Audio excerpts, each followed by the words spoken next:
After almost 2 years of delays, the Marvels finally hit theaters this weekend, with the force of a kitten charging into an elephant. Good God, the sheer stupidity of this movie alone made me question what I was doing with my life that I ended up in that theater. It should be criminal to spend over $270 million and about 5 years of development on something this horrifying. Let's start with a plot summary before getting into the details. I'll make it quick so I finish this video before the stage 4 cancer I got from watching this movie kills me. Oh, somebody kill me, please! They start by basically retelling Kamala and Captain Marvel's entire origin stories. But wait, I was told Captain Marvel was a huge success. It made over $1 billion. Why wouldn't people remember such an iconic origin story? And Ms. Marvel's show probably had a really good fan who still remembers it. Not like it was the lowest watched MCU show by a huge margin. Moving on, Carol and Monica both touch some time portal energy while Kamala activates her wristband and it links their powers. After some scene-switching fights, they discover their powers are linked. Basically, when two of them use their powers at the same time, they switch. Unless it's the scenes where that rule doesn't apply, like Monica flying down to save Kamala and then Kamala using her powers. Or the other times they ignore the rules because they barely understood them to begin with. Great writing so far. Is this a joke? Is this a joke? After they fail to save a Skrull colony from Dar Binks here, who wants to siphon their planet's resources, Carol's BFF Valkyrie swoops in to take the refugees. Not sure if Marvel expected some kind of reaction there, but the talented people in my theater were either confused or didn't care, because it was dead silence during their little applause break during her entrance. Remember the nonsensical memory pads from Multiverse of Madness that everyone mocked? Well, Marvel heard your jokes, and now we have Kree memory headsets to avoid writing dialogue. After all, who needs that silly exposition when you can just throw a ton of memories at the audience instead? So they figure out Dar Binks' plan and head to the musical planet, where Carol's married to the prince. The heroes fight back in their new suits, but they lose, and head to some random field to talk things out, because why not, I guess. Meanwhile, Fury is on his space base trying to evacuate everyone because Dar Binks is coming for Earth next. They decide to use Goose the cat's hundreds of kittens to eat the crew. Then they stuff the kittens in their limited escape pods in an effort to save everyone. Cut to the crew running away from the cats. Why the hell are they running? Do they not understand it's either die or get eaten by these cats temporarily? Doesn't sound fun, but death probably isn't a vacation either. The heroes confront Dar Binks, who's trying to steal the sun. Yes, you heard that right, and they beat her. As she's defeated, Monica tells Carol they can reignite the Kree sun using Carol's powers, and in some weird moment of solidarity, they actually release the villain. A villain who's killed millions and has a personal grudge against Captain Marvel, and they decide she's trustworthy. In a massively shocking twist that you, me, and Dupree saw coming, she betrays them and causes an incursion. Then Monica sacrifices herself by staying on the other side to fix it. Captain Marvel goes to fix the Kree sun, then returns to Earth where Miss Marvel helps her move into Monica's house. The movie ends with Kamala approaching Kate Bishop to join her team.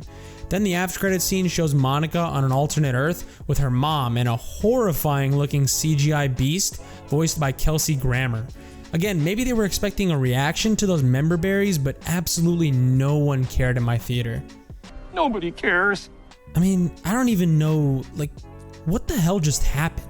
It's a real struggle to find the right words to describe this monstrosity.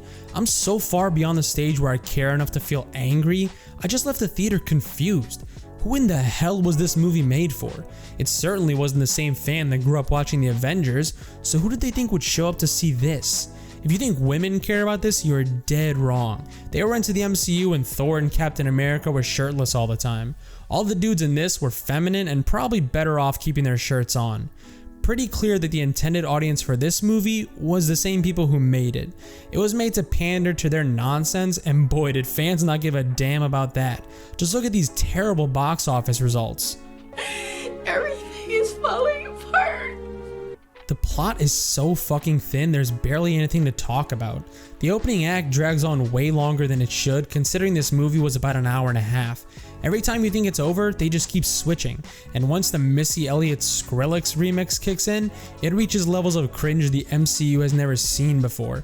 Basically, Carol did a bad thing by stopping the Kree from trying to create a galactic empire, so apparently we're supposed to feel bad for the villain who decides to drain other planets to help hers.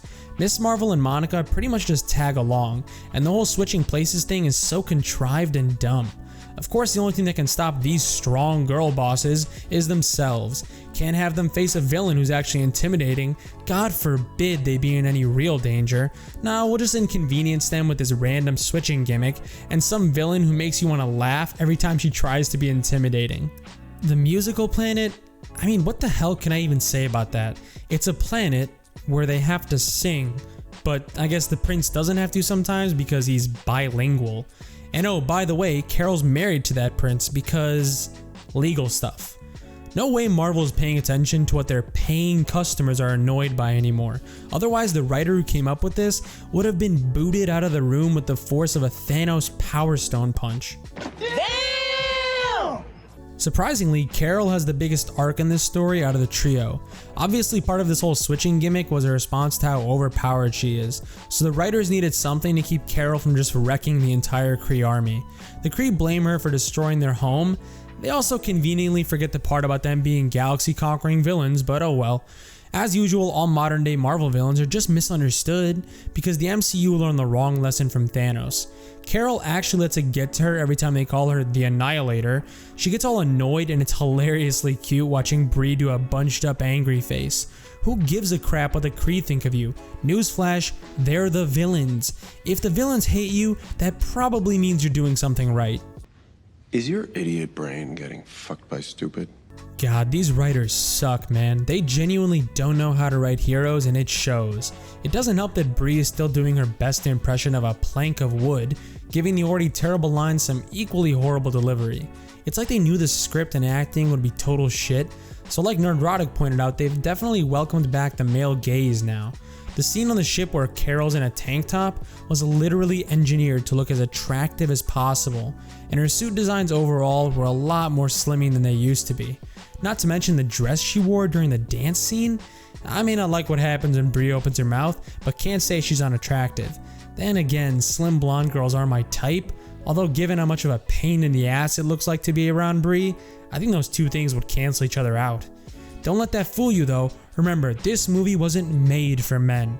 But also, please don't forget to buy your tickets, because look, boobs. Go fuck yourself. Carol deciding to train Miss Marvel by the end just adds to the theory that Brie wants out of the MCU, and that's obviously supported by her dull performance and that infamous interview. Who do you play Captain Marvel for? I don't know. Does anyone want me to do it again? I don't know. I really don't know.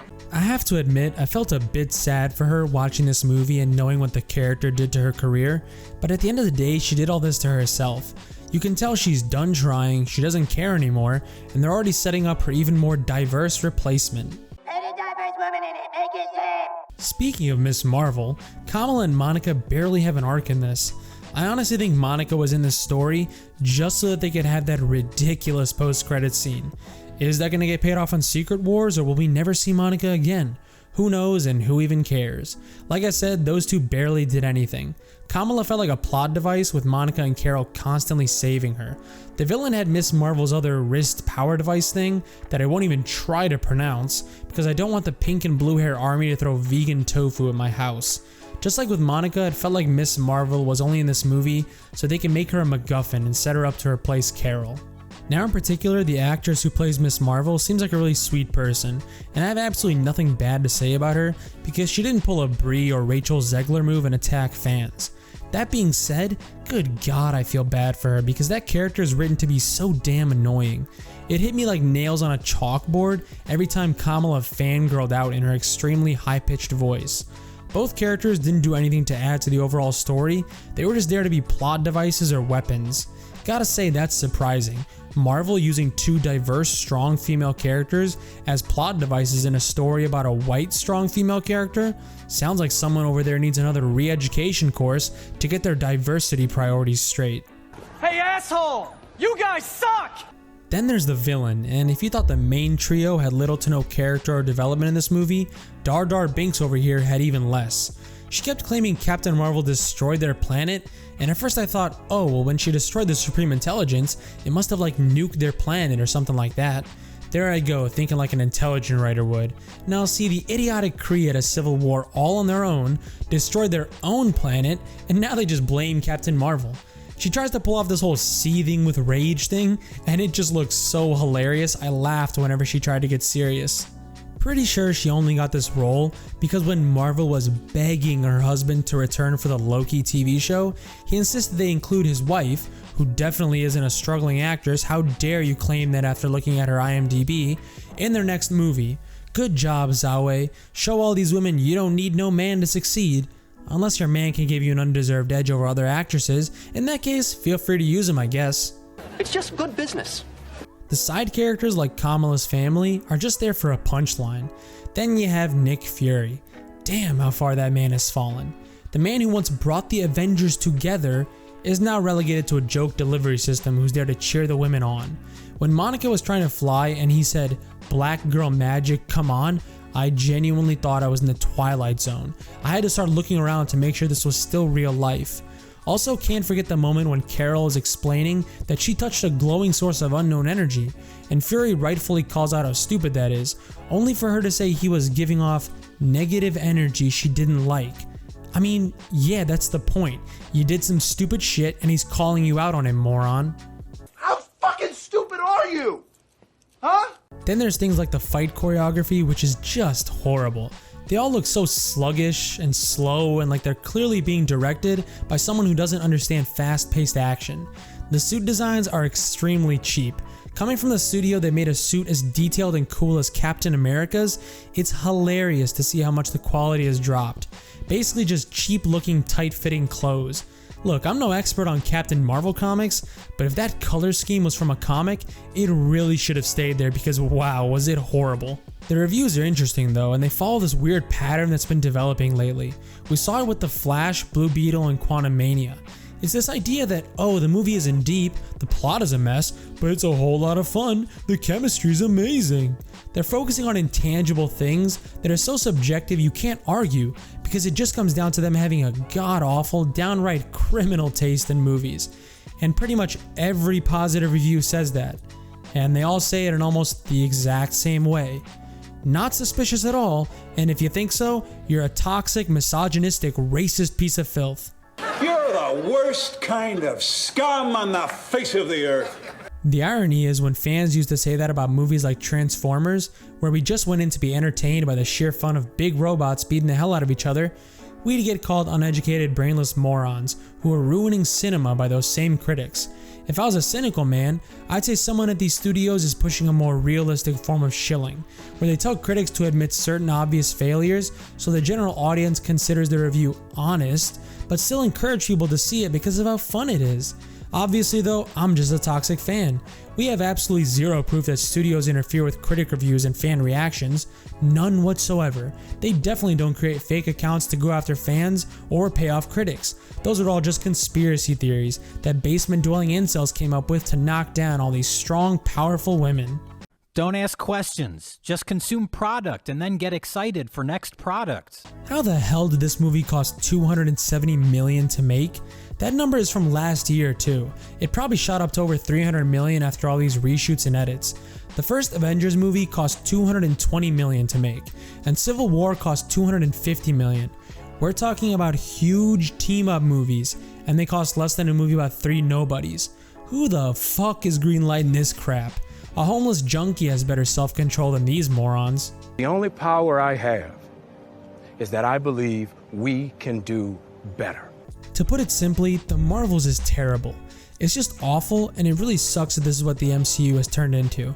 We went from movies I'd watch a million times like The Winter Soldier and Civil War to crap I could barely sit through once. I feel like I need that Men in Black mind wipe device every time I finish watching a Phase 4 or 5 project. This movie is just the same nonsense we're used to at this point.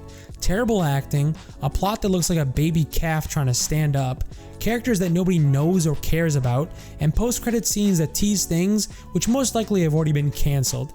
Just cancel the whole damn thing at this point. The MCU has been dead for years, and watching them pull a Weekend at Bernie's with its lifeless corpse is getting real old.